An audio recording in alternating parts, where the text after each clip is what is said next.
Welcome to We Are Pius, the podcast where faith meets formation and our Thunderbolt community speaks from the heart. I'm Jeremy Eckler, Chief Administrative Officer of Pius X High School in Lincoln, Nebraska. And on each episode, we'll sit down with the people who make this place more than a school. They make it a faith-filled community. From educators and coaches to students, alumni, and leaders, we're exploring how Catholic education at Pius transforms lives, builds character, and shapes our future. Whether you're a parent, parishioner, or proud graduate, you're invited into the conversation. So let's get started. Today's guest is a special one.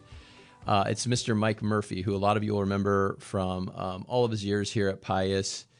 We're going to talk, we kind of jumping in here midstream, Mike, because we've already been telling a lot of stories. Yeah, we already had a podcast before the podcast. We did, and there were a lot of tears and emotions and laughter, so I think this is going to be a roller coaster. Yeah.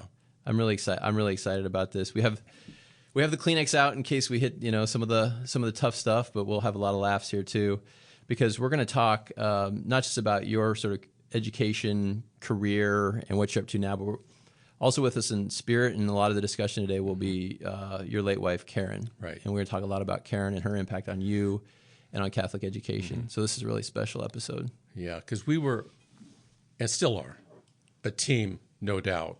And that's like the Hall of Fame a couple of years ago.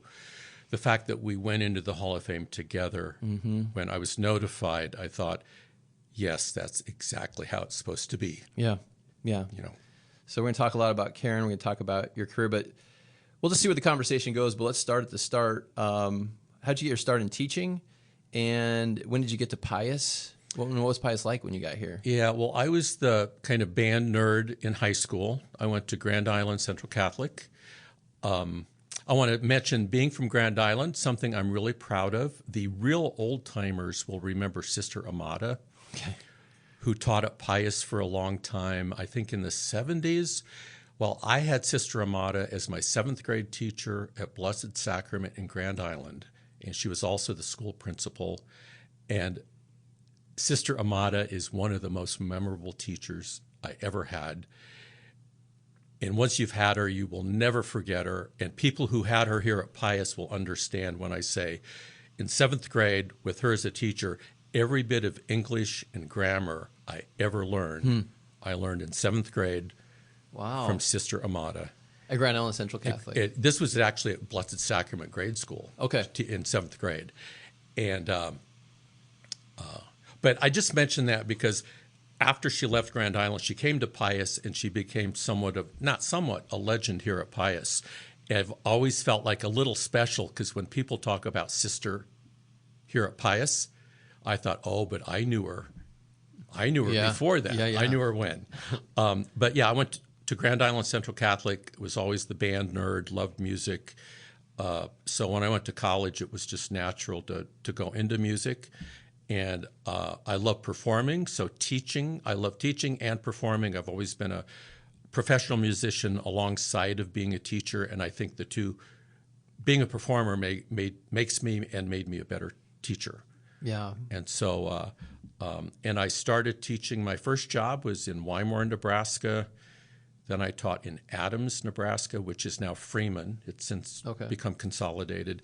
And then I actually spent a few years back at Grand Island Central Catholic.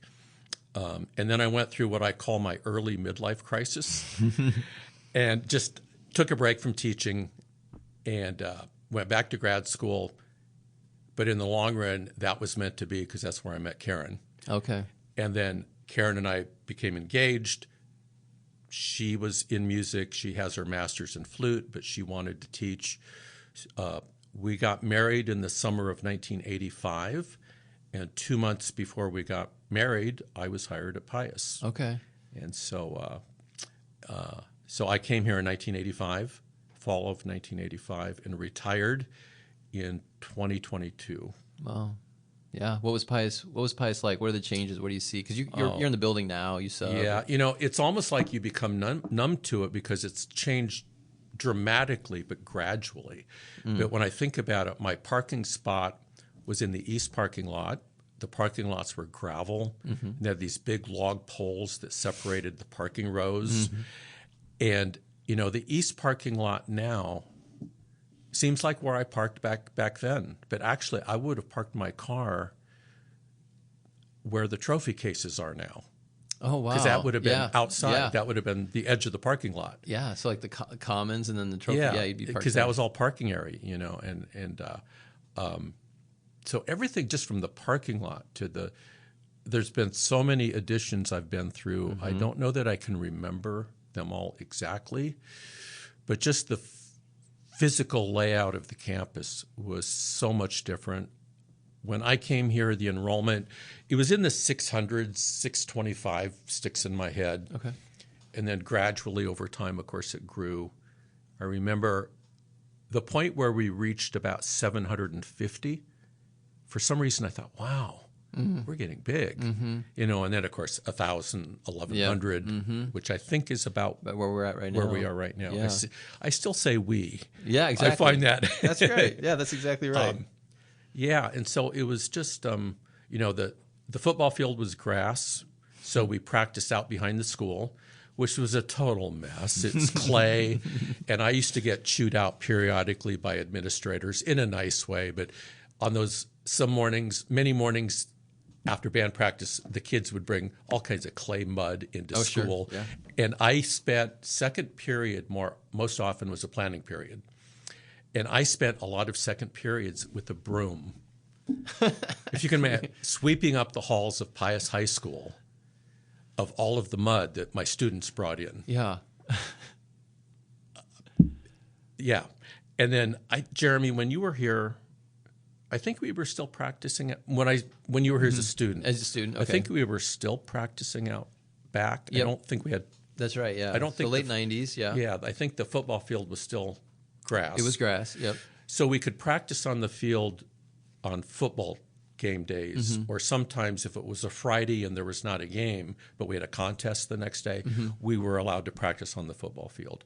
But otherwise, it was out behind the school. And I spent maybe 3 to 4 mornings a week striping the field. Oh, wow. I had my own paint machine and bought my own supply of paint. And that was yet another thing that most people wouldn't know was part of the job. But if I didn't do it, there was no one else to do it. Right. And just like a football team, when you're a marching band, you need hash marks, you need yard lines. And so I'd be out there, my lonely little self in the mornings on planning periods. I'd do my sweeping the halls, and then I'd go out and I would stripe the football field. Yeah. And the JV team used to practice out there a lot, and they would mess up my stripes. And I understood. Yeah. But it's like, come on, you guys, can you go practice somewhere else? You know? And it's really embedded in the culture of people who do Pius athletics activities. Yeah. I mean, a lot of extras. Yeah. Yeah. And that sounds like, Go ahead. I'll never forget the day Tim Elward was when he was AD, and I was in the office, and he was outside the office. I could see him through the glass, and he had a smile on his face, and he looked at me and just kind of, Mike, So I went out, and he said, "This is not public yet. Don't tell a soul. We're getting field turf." And he said, "I thought you would like to know."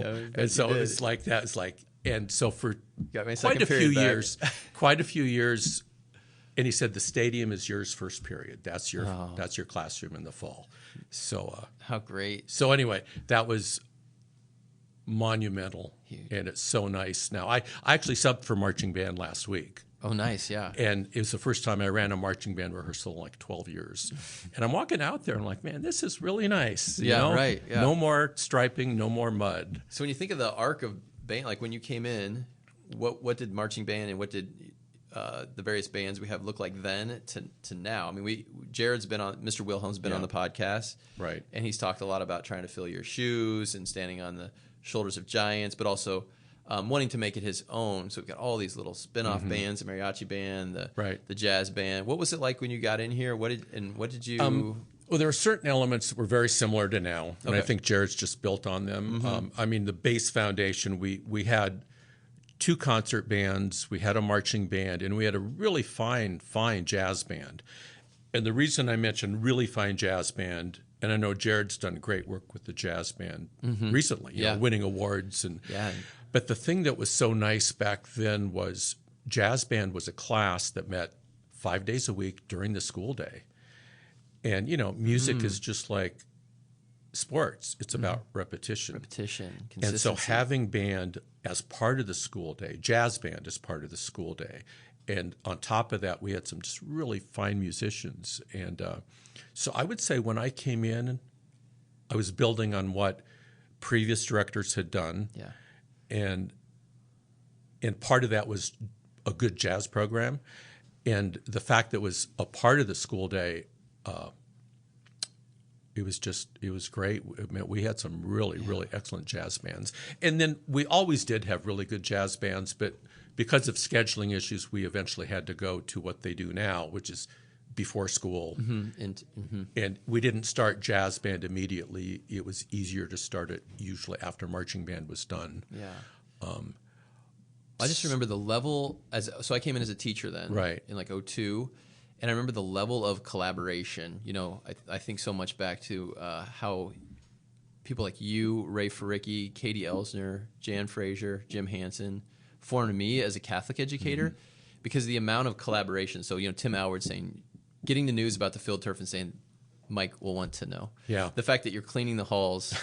Second period, you know, your off period, and the reason I did that is it was a mess, and I did practical reasons. I did occasionally get a talking to by administrators in a nice way. I'm not criticizing anybody, but you know, we couldn't do much about it, and the kids, we did try to clean our shoes off the best we could. Yeah. But I felt like our cleaning crew and our maintenance people are plenty busy. Sure, I'm plenty busy, but I'll go see what I can do. Yeah, and it's just you know? Owning the building and the collaborate. I remember I went to Katie Elsner was our chair, and I said I really want to do this poetry unit, and I want to use music. I want to talk about lyrics as poetry. I want to talk about Bruce Springsteen. I want to talk about the Beatles. And you caught wind of this. Do you remember this? I was going to say, because I even brag to people now, and I mean I brag because now that you're back, how we did do a thing where we actually kind of team talked. We did. We on team a talked. Project. Yeah. But you came to me like I heard about this. Yeah. And I want to help. And that's the sort of collaboration and the energy that that a culture that was started and I hope continues long into the future. Yeah. But it certainly formed me. And I think you know this. I'm sure you know this. But the people you mentioned, yeah, we still get together. Yeah, Sally Burt. Yeah, and Sal and just so you know that we got your back, we get together about once a month. And we solve all of the Pius problems. Thank goodness. And I don't know if you've been getting the memos or not. Thank goodness for that. But we do. We pretty much take care of everything. I love it. I need the prayers and the support and the advice for sure. So one of the cool things about people in especially the music field is when they teach, they're also doing. And you mentioned that you've always been sort of a professional performer as well. As the band is evolving, what are some milestones there, and also what's going on with your family at this time? You said Karen was involved in music too. Is she teaching at this point? Yeah, how's this all evolving to the 80s and 90s? And Karen's history. I was hired by Pius in 1985. Ironically, I got the call from. I still call him Father Barr. Rather than Monsignor. I respect the fact that he's Monsignor, but to me he's Father Barr. Yep. And I interviewed with Father and Greg Logston for the job in May. And on Memorial Day, I remember this specific Memorial Day, I got the call from Father Barr saying, we would like to hire you. And of course, I was thrilled, but I'm like, Father, it's a holiday. You're calling me on a holiday. And of course, I'm joking in the sense that, yes, I got the job. Right. But it was not the day I expected the call. Yeah. I thought, don't you take a day off? And I guess no. Nope. But so I was hired in 85. Karen spent the first 2 years teaching in a little town near York called Bradshaw. Okay. And actually for 2 years we lived in Seward to split the difference. I would drive to Pius, she would drive to Bradshaw. And then 2 years later, there was an opening on the band staff in the elementary schools, and Karen was hired. So so that's when she joined on in 1987 and then was with Pius up until her death. She was here for 30 years. And I was here 37, 29 in the high school, and then my last 8 were beginning band, middle school band in the grade schools. Yeah. But I think the first major milestone would have been 1987. We got our first superior rating at state. And that was just a big deal. Yeah. And I know Jared has gotten many more since, and that's been really gratifying to see. But that was a major moment, and the thing that was so great was to see how excited the kids were. Matter of fact, Karen and I, this is before we had kids, and we were living in an apartment complex over near Gateway, and it was a Saturday contest. That day, the contest was at Nebraska Wesleyan, and we had the big trophy sitting on our table in our apartment. And I remember it was like kind of late because Saturday Night Live was on. Okay. So it was after late. 10:30. After 10:30. that. And all of a sudden, we had a security building, and all of a sudden, our bell rang. Mm-hmm. Sister Amada didn't teach me that part of grammar. Anyway, and it was some of our students. Wow. Came over, and I know this might seem a bit inappropriate or they shouldn't do that, but they were so excited. Yes. They Different came time. to our place and hung out with us for maybe about a half hour and just sat around our apartment and looked at that trophy. Oh, my gosh. It's giving me goosebumps. And it's just the idea that it meant that much to them. Mm-hmm. Mm-hmm. And then, of course, it was like, okay, guys, it's Saturday night, it's late. I love you. Karen right. Karen used to have this thing with students when they would hang around too long. She'd say, I love you. Goodbye.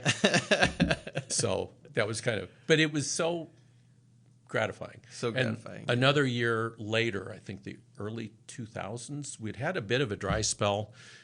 Not with the band was always good, and you're always learning, teaching.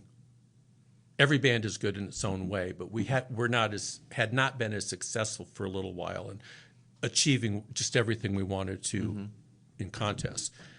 And I remember we got another superior rating, and the kids TP'd my house, but I was not mad. They were just... How's Karen? With the TPing? She was okay, because she said, because I was the one that cleaned it up. But yeah, no, she was excited. I don't know. I think even when we got our first what I call real band uniforms, because when I came, it was just this kind of makeshift blousey thing that they had worn previously just for money issues, with the idea that someday they would get uniforms, and the kids had to buy their own white pants and white shoes. And I think when we first got our first what I would call real set of uniforms, similar to what they wear now, that was a bit of a milestone. And I'm talking about marching band quite a bit because that's the most visual, but I loved especially our concert bands, because I felt like that's where the foundation is. Yeah. That's where you learn, and it's where you can really make just some amazing, beautiful music, emotional music. Music's meant to touch our humanity and our soul, and so I loved the concert season, and I'm really proud of the kind of repertoire that we played. And it's just all, and I think the kids loved being together and playing. And I know we're going to talk about Catholic identity and spirituality, but I'll mention that I always preached to the kids, music was our prayer. Sometimes I wouldn't even pray before a class, but I would say, let this be our prayer. Because I think that oftentimes those kinds of things mean more than the rote prayer. We need rote prayer sometimes, just it's a default that's nice to have. But I always wanted to connect the music part to the spiritual part. Yeah. And so the whole thing, jazz, concert, even pep band at a ball game. Yeah. Well, just the way God works through beauty, and the way beauty evangelizes. You're right. We were going to hit on this question. Why are the arts so essential in schools like Pius? And as I look at that question and think about some of our prep for this, I'm thinking not just for the school, but for individual students. I mean, how have you seen music just change the lives of students and the culture at Pius? Yeah. Well, like I said, I think some of this sounds very cliche, but it's not. The thing about music and the arts in general, but of course for me, music especially, is, you hear about the STEM subjects, science, technology, engineering, math, and you've probably heard this, but in the music business, we like to call it STEAM. Okay. because there's an A in there for the arts. And I think that's important because the arts aren't something separate. The arts, if you look at the logic of music, the logic of Bach, that's the logic of math. Yeah. You know, but the difference, and I know that some people can find spiritualism in math because of the logic of it, or the logic of science, the universe, physics. But to me, music is like nothing else. It really touches our humanity and our soul. And I think it's a paradox, but it's one of those things that we don't really understand, but yet it makes sense, if that makes sense. Yes. And what I mean by that is we know how music makes us feel. We know how it touches us. We don't always understand why, but I think maybe that's the magic of it. And that's the magic of our faith. There's so many things about our spirit, our spirituality, and God. Sometimes I'm like, hey, God, I don't get this. Yeah. But yet through music, sometimes I do and I don't. It's that both and. Yeah, and I'm trying to idea. learn more about, I'm going to admit my lack of knowledge of music. So we have a little men's group that's actually meeting to talk about different pieces of music. And we recently met on Chopin's Prelude, Raindrop, okay? And what we learned by studying this piece of music, which is very light and piano, and no one can really replicate it because Chopin was so frail. He was so frail at this point in his life that he could play only very lightly. And now people are used to getting on the piano and banging it or really making loud noise. And no one can really match what he had done in that moment. But you think about this beautiful music that came through what he was suffering at that time and what God did through that music. And then you hit play again, and you're like, whoa, something's moving now. Yeah. You know, God is in this. And I'm enjoying music. Like, I feel like I'm enjoying music for the first time in my life this way. I think, and even musicians are guilty of this, I think what we tend to do so often is we try to figure out music. You know, like, for example, let's say someone says, I don't get classical music or I don't get jazz. And they'll go to a concert and they're like, I don't get it. And I always say, you don't have to get it. Matter of fact, don't think at all. Like if you're sitting listening to a great orchestra play, just let the music wash over you and let it, you know, there's that cliche or that say, feel the feels. Yes, yes. You know, just feel the feels. You don't have to figure it out. And I think that's so important. We, you know, as human beings, we're made, we think too hard. And I'm really guilty of overthinking, ruminating. big time.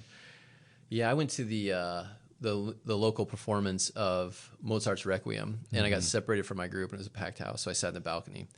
And one of the pieces moved me so much that I started to cry. It was incredible. And I don't know much about music, but the people around me all had iPads, and they must. I learned later they were professors, but one of them said, I wish I could feel that again for that. You know, because I was experiencing it for the first time, and that raw moment, it was just incredible. I have to tell you, we talked about, you know, my life as a professional musician. Many years ago, I used to sub periodically with both the Omaha and the Lincoln Symphonies, but I was playing with the Omaha Symphony, and we played Mozart's Requiem. And the feeling I had as a performer, I can't imagine, playing that music, and I was playing the second clarinet part, and I was sitting right in the middle of the orchestra, and I can't even describe the feeling I had sitting in the middle of the music. I can't imagine. And playing the music. Power, yeah. And that Requiem, and it was just, boy, I don't even want to use the word magical because that word doesn't even come close to describing it. It was transcendent. It is something I hope everybody listens to now. They should listen to Mozart's Requiem. And then, I mean, I had the honor. It was the honor, and I'm so grateful to God that I got hired to play this. And I'm like, what what's on the program? We're doing Mozart's Requiem. And I thought, okay, Yeah. here's the Here's the tissues. Kleenex. Yeah.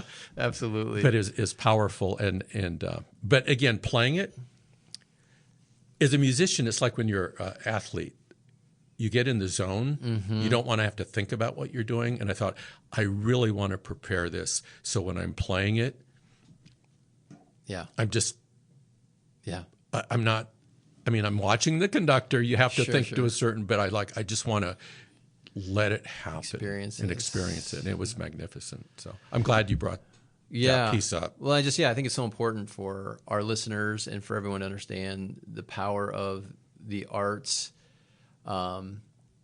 because of the way they manifest beauty and the way God works in that. And I think the same thing does happen in the athletic field. That was a big premise of mine as a coach at the high school, youth, and college level was we're doing this for God's glory. Let's find a greater purpose than the win. And beautiful things happen in terms of camaraderie and connection. And I think sometimes we take for granted what is happening in the arts, especially like how God is moving in that space. One of the gratifying things, so gratifying, when I talk to former students about their time in band and they come to me, it's like with sports again. I keep talking about sports because there's a lot of similarities, but they remember the bus rides. Yep. They don't remember the rating you got at contest, but they remember that piece that you played. That's right. And I honestly think it's been really rare I've had a student come to me and say, do you remember when we got that superior rating? Right. Or they'll say, Mr. Murphy, do you remember when we played that piece of music and it was so exciting and it made me feel good? By the way, what did we get that show? And I said, I don't have a clue.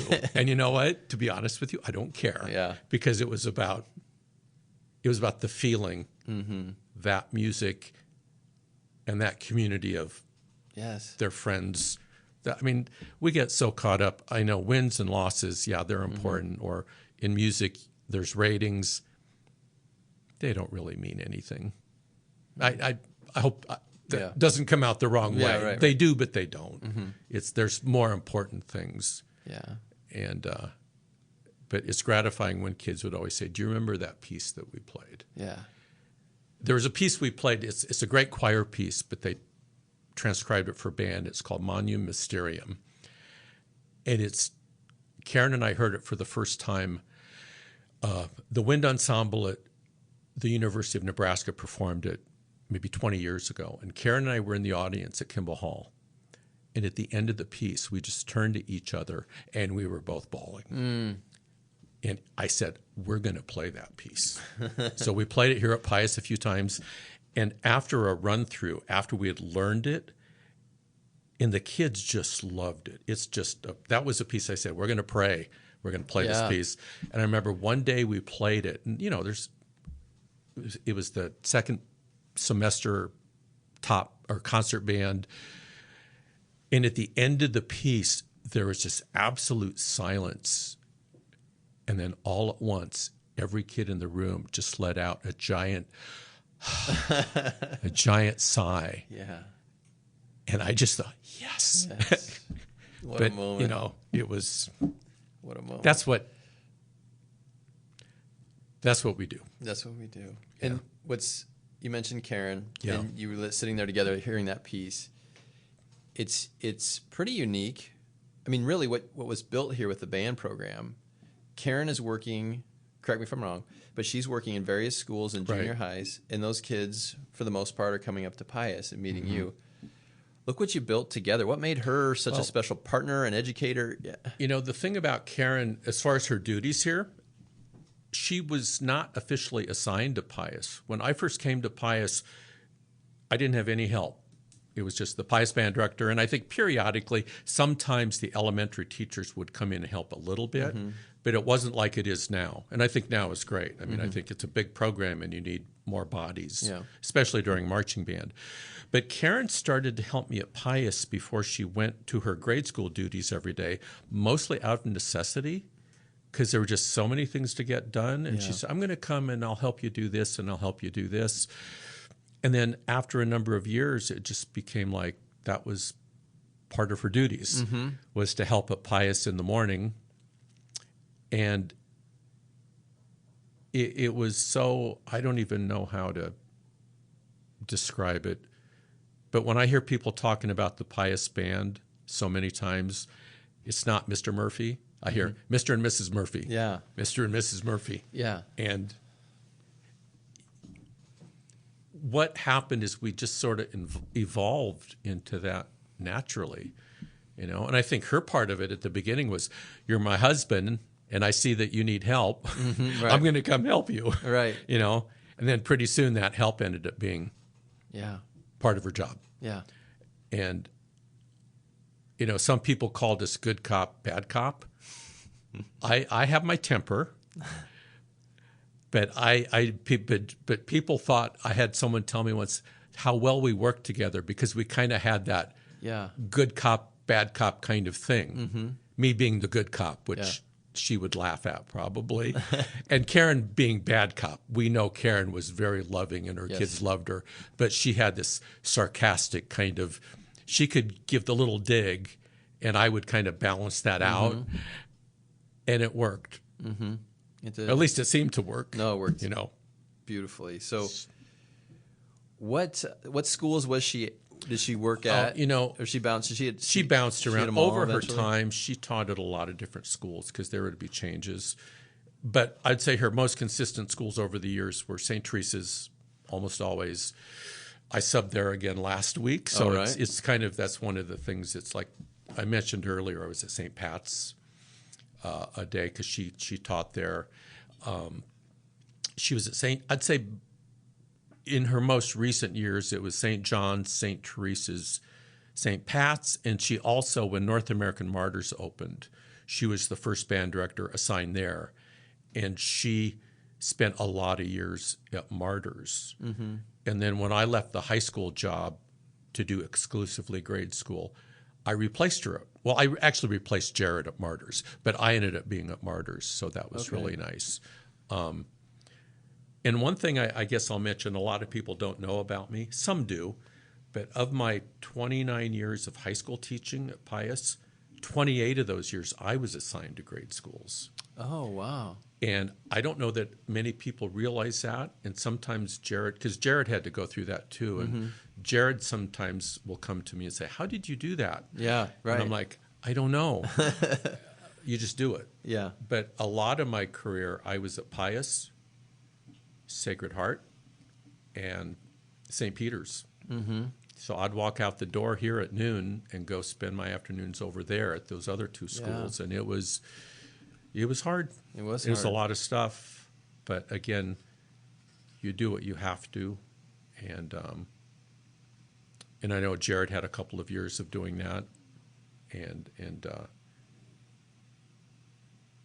But on the other hand, there were some days it was like, I think I need to get out of here. Yeah, right. Yeah. So, you know, there are those days it's like, oh, I'll get away from the building for a little bit and go to that other building. Yeah, that's right. Yeah. So it's kind of a mixed blessing. Yep. Yeah. With the man, just the impact of your work and Karen's work on band and band students, then obviously, you know, her early passing and the tragic loss. And you were telling the story before you came in that you actually went back to those schools where she was at because you felt like those students and those kids needed to see you. Karen died suddenly, and something that I think about often is Karen taught the day she died.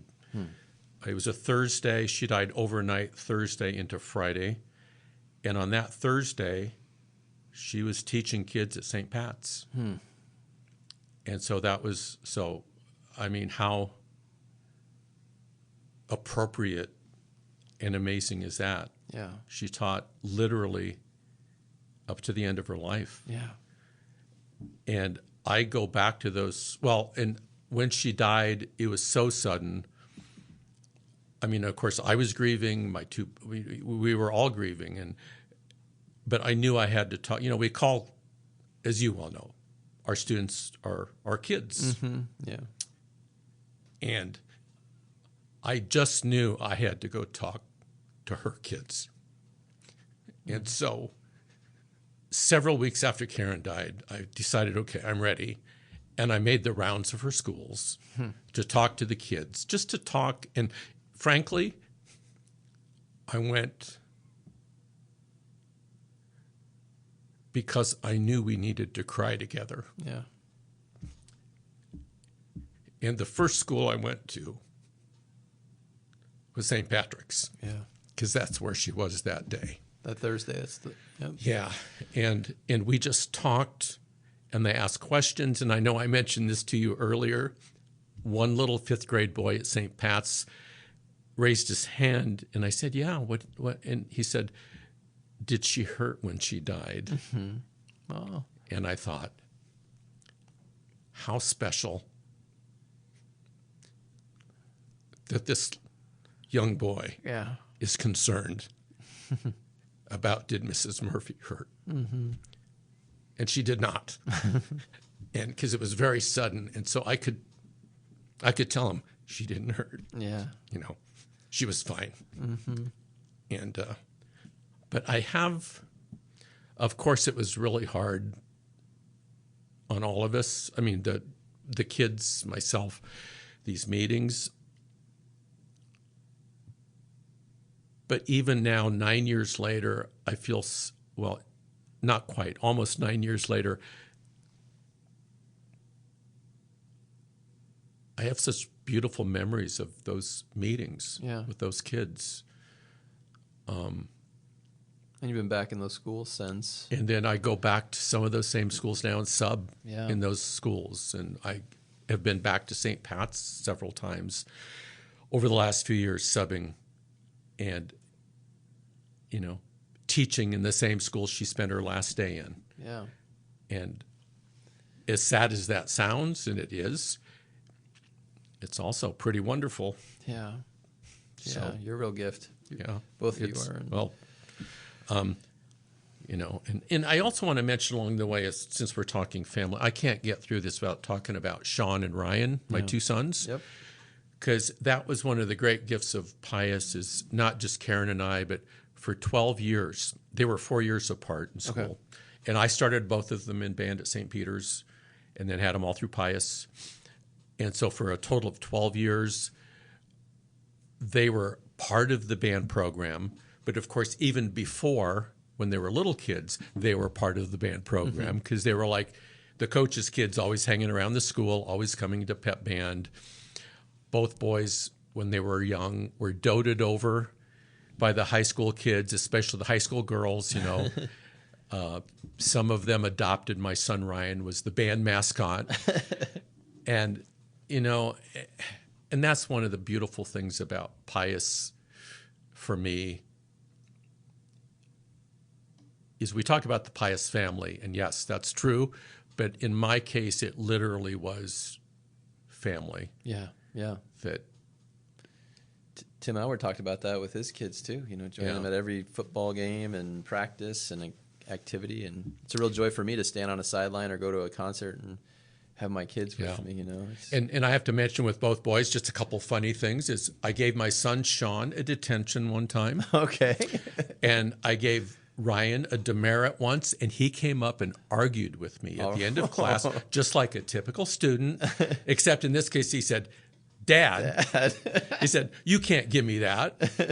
And I said, well, I just did. And he said, I wasn't talking that much. And I said, yes, you were. So I just want everyone to know that, well, and I appreciate so much. I know it wasn't easy for them always to have Dad as the teacher. People take that, yes. And I know there were times they probably heard things. I mean, it doesn't matter who you are or how. Oh, yeah. Whatever. They're going to hear someone gripe about their dad. Yep. And I think I so appreciate and love them so much anyway. But for the things that I'm sure it wasn't always easy to have Dad be your teacher. Yeah. And so that. Yeah. No, I definitely understand I'm sure that. you understand that. Yep. But I always felt, you remember Mrs. Bolish? Oh, yes. I remember when Sean had to go serve detention because she was the detention moderator. She said, I'm so proud of your dad. Because Sean broke a rule that was not terrible, but it was in the handbook that it was a detention. Yeah. So I said, Sean, got to give it to you. And Mrs. Bolish told Sean, and then later she patted my back, said, "I'm so proud of you for giving your kid a detention." Mrs. Bolish. And That's so great. there's another good Pius memory Absolutely, too. absolutely. Well, we're moving closer here to the lightning round. Are there other things though before we move on that you want folks to know about Karen or your family or what Pius has meant to you before we do some of the lightning round questions? I do want to mention one thing, not about what's family in a way, but I have to mention Phil Murphy. And Phil Murphy is not related to me, ironically, but what's ironic about it is Phil Murphy started the band program at Pius in 1960. And Phil not only was legendary at Pius, he was here he was here a long time, but 17 years. So not all that long in the scheme of an entire career. But Phil was not only legendary at Pius, but he was legendary in the state of Nebraska. He was just when I was a high school kid in Grand Island, I knew who Phil Murphy was. He was that kind of band director. And I just want to say, because anything I've done, Jared has done, the other directors. And by the way, Jared, and I knew this would happen, I'm so proud of Jared. And when I left the program, I feel like it was in really good shape. Yeah. But my thoughts were, okay, Jared, he's going to take it and do even more with it. And that's exactly what's happened. And I know I heard the podcast with him, and we had a plan in effect how this transition would work. Yeah. And one of my proudest things is that it worked, and it went very smoothly and went very well. And he didn't miss a beat. No. And he has just taken what was here and made it better. Yeah. And that's all you can ever ask for. Yeah. It's great. We're coming up. But I wanted to mention Phil just because he's really the guy that all of this was built on. That's great. So. Yeah.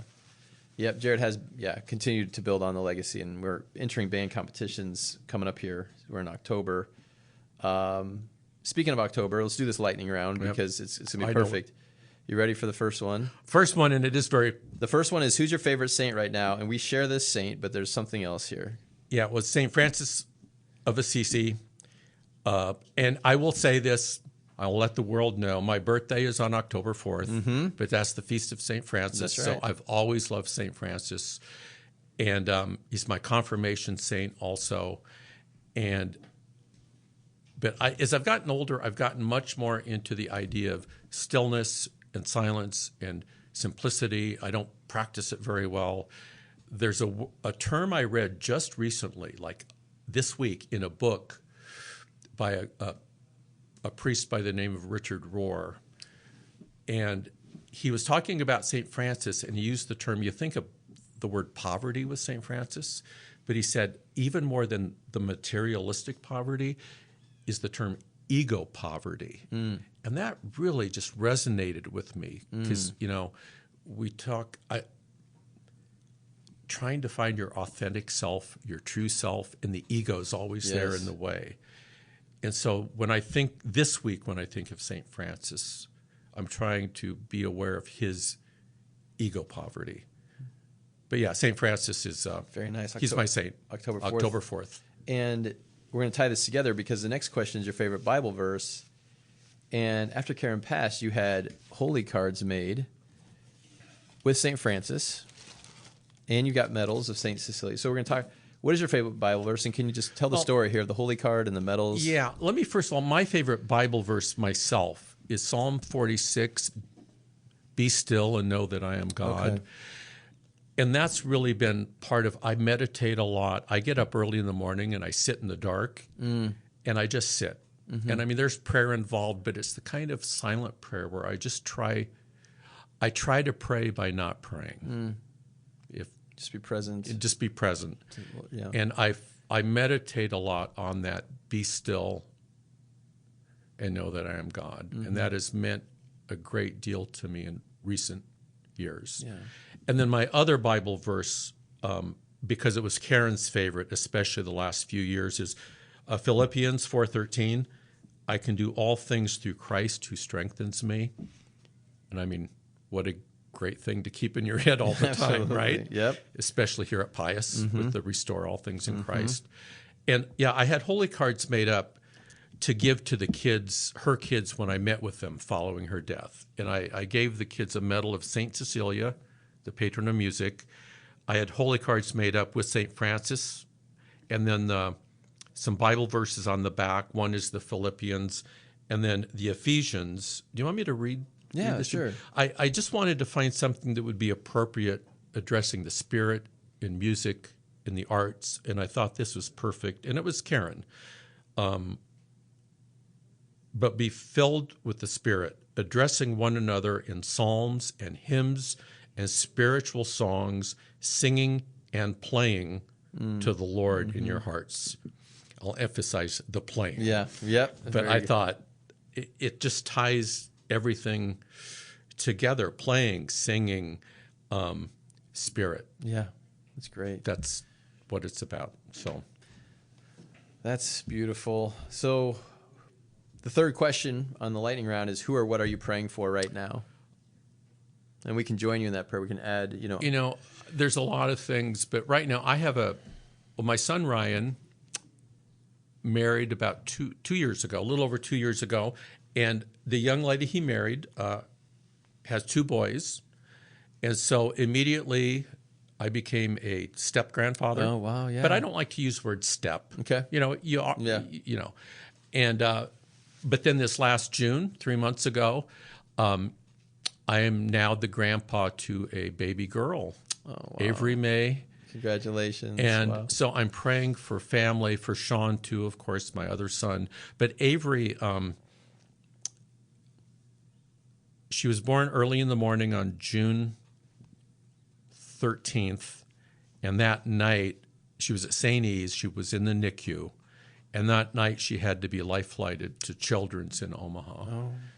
And then she spent a little over 3 weeks at Children's. Mm-hmm. And so the top of my prayers these days is family, but grandkids, and specifically Avery. Yeah, that's great. So we'll pray as well. Yeah. We'll add those to our prayers. Who is your hero, Mr. Murphy? I have a lot of heroes, but when I was thinking about this, I thought it's got to be my parents. Okay.